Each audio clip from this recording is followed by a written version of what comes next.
talkSPORT understands, by the way, that Everton's takeover by the Friedkin Group will be formally announced today. This sounds like good news for Everton fans, putting an end to the much maligned Farhad Moshiri era. Questions have been raised immediately about Sean Dyche's future. How much investment could the fans see in the team, and whether this is the start of a new golden era for the Toffees? What do you think, Gabby? Just from where we're standing right now, does this look like a positive thing? 100% positive. I mean, Everton fans have been crying out for this. I remember there was a few seasons ago where they started the season off very well, and you were thinking, I think Everton were on top of Liverpool after 6-7 games.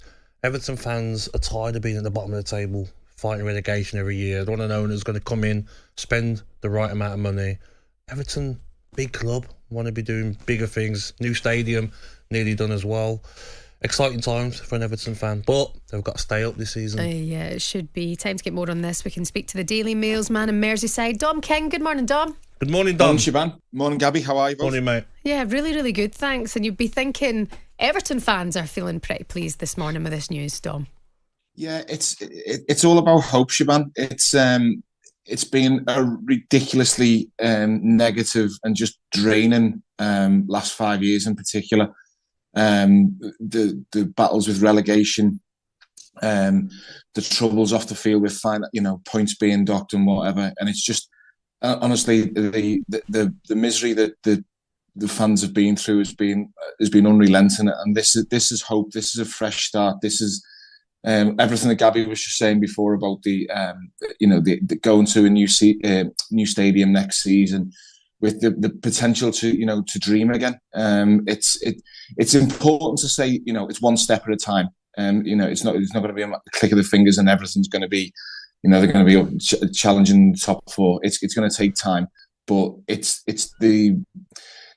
having stability again. It's having owners that are going to be involved and careful and considerate in taking the club forward. Yeah, because Dom, I spoke to you before about Everton and 2006, 7, 8, 9, on that era under Martin O'Neill and David Moyes at Everton. Everton were fighting for top four every season.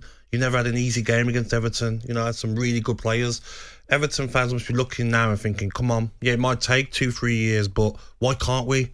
We look at teams like Brentford, Fulham, Bournemouth, all doing well this season, Brighton.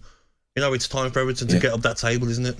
Yeah, well, you mentioned that period, Gabby. I remember it as clear as anything. I was working at the Liverpool Echo at the time, and I followed them every step of the way. And David's idea was to buy young players who were hungry, who would come to Everton and saw Everton as a potential to raise themselves, to show the world what they were about. And I think in recent years, there's been too many people have turned up at Everton or too many players not turned up at Everton, not really appreciated the size of the club that they are, not really cared about it. Really, it might have been well paid and not really had the right the right thought about what Everton stands for. And listen, I'm not saying David was reinventing the wheel about young players who wanted to come and be hungry, because that's what every manager's looking for, isn't it?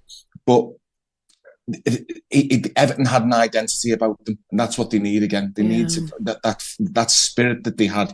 I was writing something about Everton and the before what should have been the derby a couple of weeks ago before it was called off, and I was looking through some notes about the players that they had at the time and everything that they had about like that sort of togetherness and spirit, and that's what I'd just love to see with Everton coming back again. So looking ahead then, talk to us about Dan Friedkin. What kind of owner is he then, Dom? What do we know about him?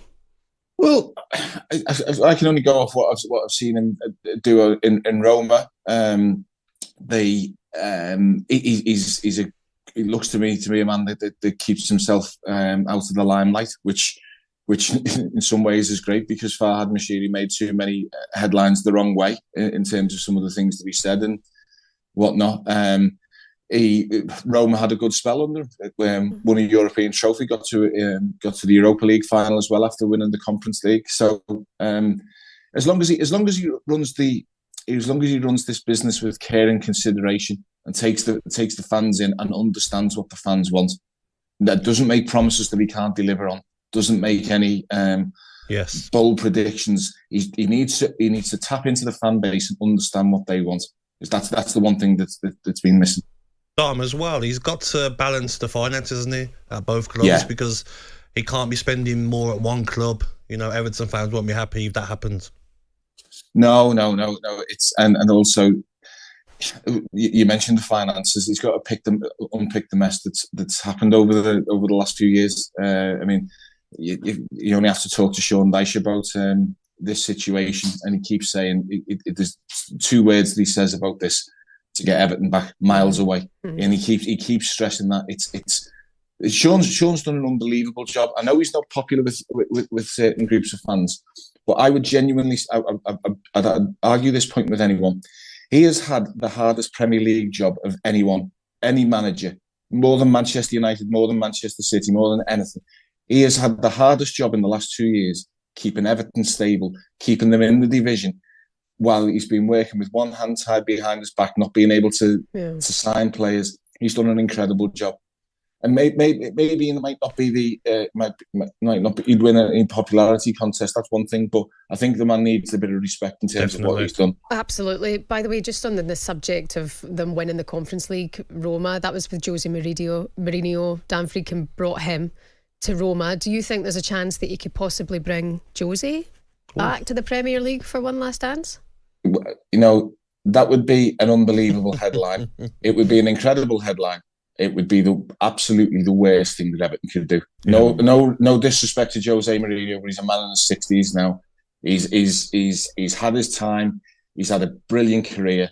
Everton need young, dynamic. They need someone that can shape them. They need David Moyes from 2002. That's what they need. A manager of that sort of ilk, who's going to drive the players, who's going to pull the club with him, who's going to be ambitious. And hopefully go a little bit step further, because next year is going to be 30 years since they won a trophy. True. Daily Mail's Man of Merseyside, Dom King. Thank you, Dom. Thank you, Dom. Pleasure. If I don't speak to you before, have a lovely Christmas. You too, pal. And you, buddy. Merry Christmas. talkSPORT Breakfast, waking you up Monday to Friday morning from 6 a.m. on AM, on DAB, via the talkSPORT app and on your smart speaker. talkSPORT.